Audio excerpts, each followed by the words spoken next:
ಸ್ನೇಹಿತರೆ, 60 ವರ್ಷ ಮೇಲ್ಪಟ್ಟ ಎಲ್ಲ ಹಿರಿಯ ನಾಗರಿಕರಿಗೆ ಈಗ ಕೇಂದ್ರ ಸರ್ಕಾರ ಗುಡ್ ನ್ಯೂಸ್ ಅನ್ನು ಕೊಟ್ಟಿದೆ.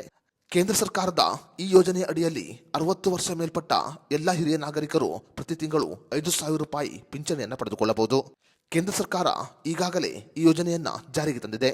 ಅಸಂಘಟಿತ ವಲಯದ ಕಾರ್ಮಿಕರು, ಸಣ್ಣ ವ್ಯಾಪಾರಿಗಳು, ರೈತರು ಅಥವಾ ಕಡಿಮೆ ಆದಾಯವನ್ನು ಹೊಂದಿರುವವರು ಈ ಯೋಜನೆಗೆ ಅರ್ಜಿಯನ್ನು ಸಲ್ಲಿಸಬಹುದು.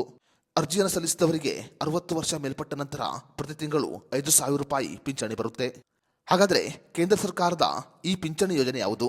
ಈ ಯೋಜನೆಗೆ ಅರ್ಜಿಯನ್ನು ಸಲ್ಲಿಸುವುದು ಹೇಗೆ? ಇವೆಲ್ಲದರ ಬಗ್ಗೆ ಸಂಪೂರ್ಣ ಮಾಹಿತಿಯನ್ನ ಈ ವಿಡಿಯೋದಲ್ಲಿ ನಾವು ನಿಮಗೆ ತಿಳಿಸಿಕೊಡ್ತೀವಿ. ವಿಡಿಯೋ ತುಂಬಾ ಇನ್ಫಾರ್ಮೇಟಿವ್ ಆಗಿದೆ, ಎಲ್ಲೂ ಸ್ಕಿಪ್ ಮಾಡದೆ ನೋಡಿ. ಹಾಗೂ ಈ ಮಾಹಿತಿಯನ್ನ 60 ವರ್ಷ ಮೇಲ್ಪಟ್ಟ ಪ್ರತಿಯೊಬ್ಬರಿಗೂ ಶೇರ್ ಮಾಡಿ. ಸ್ನೇಹಿತರೆ, ಕೇಂದ್ರ ಸರ್ಕಾರದಿಂದ ಅಟಲ್ ಪೆನ್ಷನ್ ಸ್ಕೀಮ್ ಜಾರಿಯಲ್ಲಿರುವುದು ನಿಮಗೆಲ್ಲರಿಗೂ ಕೂಡ ಗೊತ್ತೇ ಇದೆ. 18 ವರ್ಷದಿಂದ 40 ವರ್ಷದ ಒಳಗಿನ ಎಲ್ಲ ಭಾರತೀಯ ನಾಗರಿಕರು ಈ ಯೋಜನೆಗೆ ಅರ್ಜಿಯನ್ನು ಸಲ್ಲಿಸಬಹುದು. ಕೇಂದ್ರ ಸರ್ಕಾರದ ಅಟಲ್ ಪೆನ್ಷನ್ ಸ್ಕೀಮ್ ಯೋಜನೆ ಅಡಿಯಲ್ಲಿ ಪ್ರತಿ ತಿಂಗಳು 1,000ದಿಂದ 5,000 ರೂಪಾಯಿವರೆಗೆ ಪಿಂಚಣಿಯನ್ನು ಪಡೆದುಕೊಳ್ಳಬಹುದು. ಕೇಂದ್ರ ಸರ್ಕಾರದ ಅಟಲ್ ಪಿಂಚಣಿ ಯೋಜನೆ ಅಡಿಯಲ್ಲಿ ನೀವು ಎಷ್ಟು ಹಣವನ್ನು ಹೂಡಿಕೆ ಮಾಡುತ್ತೀರಿ ಅದರ ಮೇಲೆ ನಿಮ್ಮ ಪಿಂಚಣಿ ಹಣ ನಿರ್ಧಾರವಾಗುತ್ತೆ. ಪ್ರತಿ ತಿಂಗಳು ನಿಮ್ಮ ಬ್ಯಾಂಕ್ ಖಾತೆಯಿಂದ ಹಣವನ್ನು ಕಡಿತ ಮಾಡಲಾಗುತ್ತೆ. ಹತ್ತಿರದ ಬ್ಯಾಂಕ್ ಅಥವಾ ಪೋಸ್ಟ್ ಆಫೀಸ್ನಲ್ಲಿ ನೀವು ಈ ಯೋಜನೆಯ ಖಾತೆಯನ್ನು ತೆರೆಯಬಹುದು.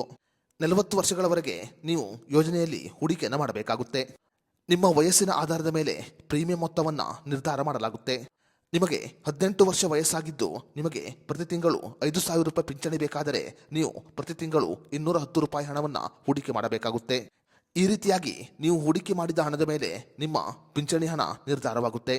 ಬ್ಯಾಂಕ್ ಮತ್ತು ಪೋಸ್ಟ್ ಆಫೀಸ್ನಲ್ಲಿ ಅಟಲ್ ಪಿಂಚಣಿ ಯೋಜನೆಯ ಖಾತೆಯನ್ನು ತೆರೆಯಬಹುದು.